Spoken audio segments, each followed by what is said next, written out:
Hello friend, तो आपके सामने लेकर आ गए हैं lecture number 37 condition for parallel line. अभी तक चल रहा था लाइन में। अभी ये पैरेलल लाइन का कंडीशन चल रहा है, इसके बाद वाला परपेंडिकुलर लाइन का कंडीशन चलेगा। ठीक है।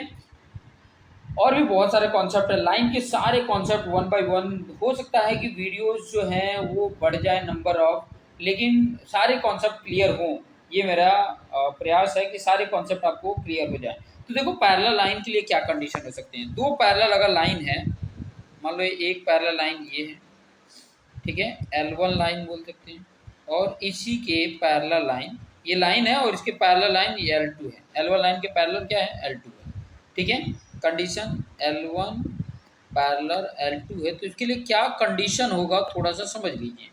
जैसे इस लाइन का इक्वेशन अगर मैं बोलूँ, ऐसे दिया होगा ax plus B Y plus C equal to 0। a1 लिख लेते हैं यहाँ पे, b1 और c1। वैसे a2x plus b2y plus c2 equal to 0। ये दो लाइन होंगी। अच्छा, एक और चीज़ें हैं इन दोनों के लिए। सिंपल सा अगर याद रखें कि अगर पैरेलल लाइन के लिए कंडीशन, तो इन दोनों का स्लोप आपस में क्या हो जाते हैं, बराबर हो जाते हैं। याद रखना, स्लोप ऑफ L1, यहाँ पे लिख देता हूँ, slope of L1 line equal to slope of L2 line. अब देखो, आपने स्लोप निकालना सीखा था प्रीवियस वाले लेक्चर में। स्लोप निकालने के और सिंपल तरीके से मैं थोड़ा सा यहाँ पे बता देता हूँ, और सिंपल तरीके से। अगर आपके सामने कोई लाइन दिया है ax plus B Y plus C equal to 0, तो मैं क्या कहता था, ये बी वाई वाला इधर रहने दो, minus a x minus c हो गया, बी इधर डिवाइड कर दो तो माइनस ए एक्स अपन बी माइनस सी अपन बी, यही होता था ना। और मैं कहता था y equal to m x plus c से कंपेयर करो, यही कहता था ना, यही कहता था कंपेयर करो। तो आपको m की वैल्यू मिल गई, तो क्या मिला, माइनस ए अपन बी। अभी ये थोड़ा सा ध्यान दो, कैसे ए ये निकला है, माइनस लिख लो। ए क्या है, x का कोफिशिएंट है, देखो x का कोफिशिएंट। b क्या है, y का कोफिशिएंट। कोफिशिएंट समझ रहे हो, x के साथ जो मल्टीपल है वो यहाँ पे लिख दोगे, x के साथ जो मल्टीपल हो यहाँ पर, और y के साथ जो मल्टीपल है वहाँ, और आगे माइनस लगा देना है। ठीक है। तो इसका स्लोप मिल जाएगा। किसी भी लाइन का आराम से स्लोप फाइंड आउट कर सकते हो। ठीक है। और उसी के बेस पे पैरेलल लाइन के लिए कंडीशन क्या होता है, इक्वल होते हैं। क्या होते हैं, आपस में क्या होते हैं, इक्वल होते हैं। क्लियर। अब मैं इनको क्वेश्चंस लेता हूँ, पहले तो ये समझ लीजिए। ठीक है। मैंने जो यहाँ पर आपके लिए कंडीशन लिख दिए थे, कंडीशन यहाँ पर है, मैं थोड़ा सा कंडीशन को हेडलाइन कर देता हूँ। कंडीशन ये आपका था m1 इक्वल टू m2। ध्यान रखना कि पहले लाइन का, इस लाइन का स्लोप इक्वल टू इस लाइन का स्लोप, ये याद रखना पैरेलल लाइन के लिए होता है कि दोनों का स्लोप क्या होता है, आपस में इक्वल हो। अब इससे ही रिलेटेड डिफरेंट डिफरेंट के क्वेश्चंस आएंगे, और उन क्वेश्चन को कैसे सॉल्व करना है वो चीज़ें यहाँ पर आपने समझना है। तो मैं उन क्वेश्चन को ले आता हूँ और यहाँ पर ट्राई करता हूँ। पहला क्वेश्चन यहाँ पर दिया हुआ है। पहला क्वेश्चन क्या बोला है, प्रूव दैट जैसे related question, prove that the line 3x plus 2y plus 1 equal to 0 and 6x plus 4y plus 3 equal to 0 are parallel line to each other. आपस में क्या है, पैरेलल लाइन। अच्छा, एक और मैं टेक्निक बताऊँ क्या, देख के बता सकते हो कि पैरेलल है या नहीं, बताओ मैं। देखो, आराम से सीख सकते हो। देखो, यहाँ x का कोफिशिएंट है, यहाँ x का कोफिशिएंट है। देखो तो ये 3 है, इधर डबल हो गया। वैसे ही y का भी देख लो, 2 है और उसके डबल हो गया। जब ऐसा x और y में मिल जाए, ये वाले को मत देखना, ये वाले को डबल अगर हो, ये भी डबल हो जा रहा है, मतलब मल्टीपल। देखो, अगर इस वाले में मैं 2 का मल्टीपल कर दिया तो एग्जैक्ट ये आ जाएगा, बट ये वाला नहीं होगा इक्वल, ये वाला नहीं होगा, ये ध्यान रखना। अगर ये इक्वल हो गया तब तो कोइंसिडेंट लाइन हो जाएगा। आपने पढ़ा भी है। ठीक है। तो थोड़ा सा ध्यान रखना, अब मैं लेकिन यहाँ पर पैरेलल लाइन का कंडीशंस बताने हैं तो लिख के तो बताना पड़ेगा ना। तो लिख के हम यहाँ पर कैसे सॉल्व करेंगे, तो वही जो अभी टेक्निक बताया अभी वो टेक्निक यूज करना है यहाँ पर। ठीक है, कहने के लिए नहीं है, खाली कह दिया तो कहना नहीं है, यहाँ पर बताना है। तो आपने क्या कर देना है, पहले तो लिख देना 3x plus 2y plus 1 equal to 0, ये इक्वेशन 1 हो गया। दूसरा 6x plus 4y plus 3 equal to 0, ये इक्वेशन 2 हो गया। ठीक है, तो आपने क्या कर देना, ये लाइन 1 कर लो, ये लाइन 2 कर लो, ऐसे कर दो। अभी आपने क्या कर देना है, क्या कर देना है, पहले निकाल देना condition, condition for parallel line क्या है, m1 इक्वल टू m। ठीक है, ये कंडीशन है। तो हमने क्या कर देना, पहले तो निकालना है, ये टू प्रूव करना है, ये प्रूव करना है। ठीक है, तो पहले तो हम फाइंड आउट कर रहे हैं स्लोप ऑफ लाइन L1 क्या होगा भाई, m1 होगा, और इसकी वैल्यू क्या होगी, मैंने क्या बोला माइनस ए अपन बी कर दो। माइनस एक्स का कोफिशिएंट पहले वाले में देख लो, इस वाले लाइन में एक्स का कोफिशिएंट क्या है 3 है, तो आपने 3 लिख दो, और बी का कोफिशिएंट क्या है 2 है, ये आ गया। फिर नेक्स्ट फाइंड आउट कर लो स्लोप ऑफ लाइन L2, इसका है m2, और वैल्यू कितनी होती है माइनस ए अपन बी। ए की वैल्यू क्या है भाई 4 है अपन 6 है, तो ये 2 2 जा, ये 2 3 जा, आके क्या -2/3। ठीक है, क्लियर। तो यहाँ पर आपने लिख दिया, ठीक है, यहाँ पर आपने m1 लिख दिया, और यहाँ पर m2 इक्वल टू -2/3, ये थर्ड इक्वेशन, ये आपका fourth equation. From third and equation, यानी third and fourth m1 equal to m2 equal to -2/3, hence clear. इस तरीके से आपने सॉल्व कर देना है ना, आसान, एकदम आसान है। जब पॉइंट दिया हो तो, यहाँ तो लाइन दिया था, पॉइंट दिया हो तो पॉइंट का कंडीशन भी उसी तरीके से है, कैसे है y2 माइनस y1 अपन x2 माइनस x1, इस तरीके से करके आप फाइंड आउट कर सकते हो। क्लियर, इस तरीके से आप करके फाइंड आउट कर सकते हो। हर वो टेक्निक आपके लिए बेस्ट है, जो भी टेक्निक आपको इजी पड़े वो टेक्निक यूज करके आप फाइंड आउट करके बताओ। ठीक है, समझ में आ रहा है मेरी बात को, कॉन्सेप्ट समझ में आ रहा है तो बहुत कुछ कर सकते हो, कॉन्सेप्ट समझ में आ जाना चाहिए। ठीक है, कॉन्सेप्ट समझ में आ गया तो आप आराम से फाइंड आउट कर सकते हो। चलो एक और क्वेश्चन ले लेते हैं। अब क्वेश्चंस डिफरेंट तरीके से है थोड़ा। क्या क्वेश्चन पूछा हुआ है, इफ ए की वैल्यू दे दिया है 5,3 एंड बी की वैल्यू दिया है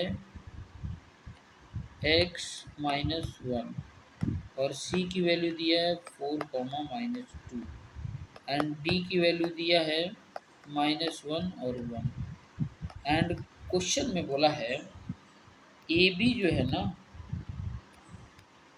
वो पैरेलल है सी डी के,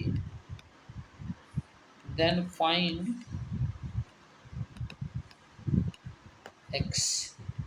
पैरेलल बोल दिया है, पैरेलल अगर बोल दिया है तो क्या करेंगे हम, क्या करेंगे, slope of A B equal to slope of C D, यही करने वाले हैं।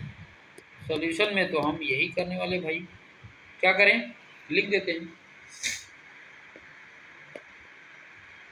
Slope of A B equal to slope of C D. ठीक है, सी डी लाइन और ए बी लाइन, एक बार फिर से लिख देता हूँ। ठीक है, चलिए वैल्यू भी हमारे सामने ही है।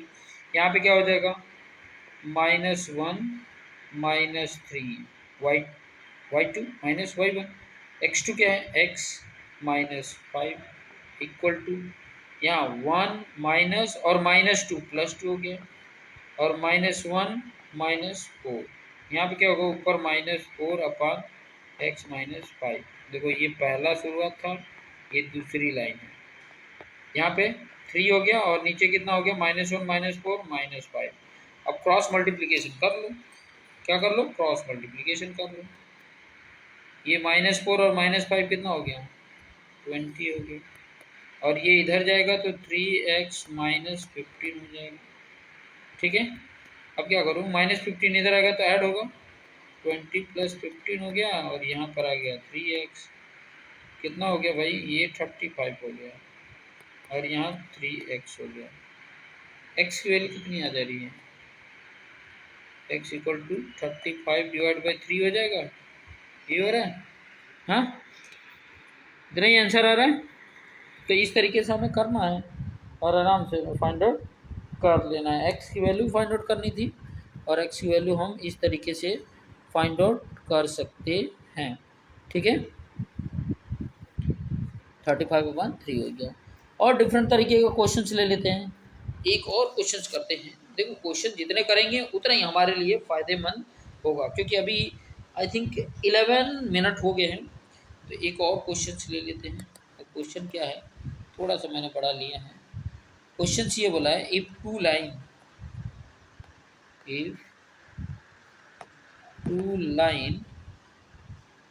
3mx minus 2my minus 10 = 0 and आगे दिया है 5m + 2x minus 4my minus 28 = 0 are parallel to each other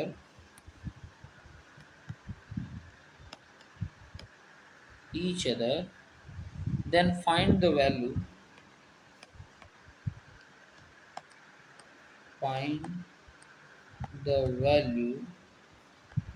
of m। ठीक है, कैसे करेंगे, सबसे पहले ना जब भी आपके सामने हो तो आप पहली लाइन लिखो, 3mx minus 2my minus 10 = 0।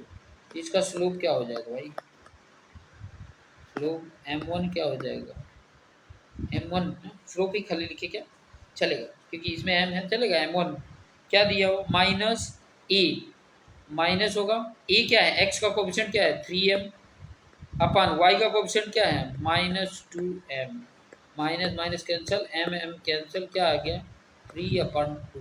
m1 की वैल्यू कितनी आ गई 3/2। चलो अब दूसरा इक्वेशन ले लो, क्या दूसरा इक्वेशन दिया है, 5m + 2 के साथ x है -4my है -28 = 0। इसका भी स्लोप निकालते हैं भाई, स्लोप m2 लिख दिया मैंने। क्या होगा स्लोप m2, माइनस होता है x का कोएफिशिएंट में क्या है 5m + 2 है और y के कोएफिशिएंट में -4m है, माइनस माइनस कैंसिल, क्या आ गया 5m + 2/4m है। ठीक है, अब पैरेलल लाइन के लिए कंडीशन फॉर पैरेलल लाइन के लिए क्या होगा, m1 = m2 कर लेते हैं।